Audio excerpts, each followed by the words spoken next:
क्यों डेजंडर में वू Liang xianwang ने सबको भट्टी में डालकर अलौकिक गोलियां बना दी, परंतु वह ताई यी को नहीं पका पाया।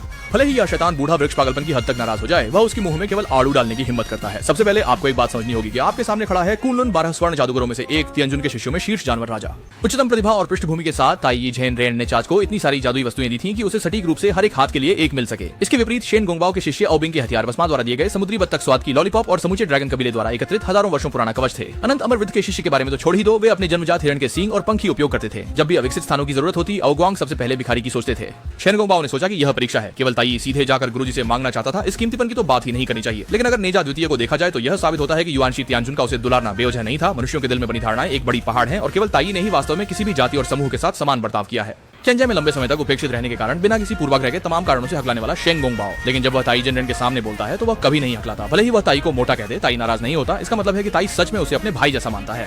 हालांकि वह आमतौर पर कुछ अविश्वसनीय लगते हैं, लेकिन महत्वपूर्ण मामलों में बिल्कुल बेपरवाह नहीं होते। 3 फूलों को इकट्ठा करने की बात हो या 9 दिनों की बिजली की आपदा झेलने की, वह करते हैं। 1000 राक्षसों की लड़ाई के समय भी वह खुद के दिव्य होने की वजह से काले और सफेद को नहीं मिलाते, बल्कि कहते हैं कि दिव्य को काले सफेद में फर्क नहीं होता। इसलिए एक इतने अधिक प्रतिभाशाली और पूर्णतः शुद्ध और नेक शिष्य को सम्मान मिलना स्वाभाविक है।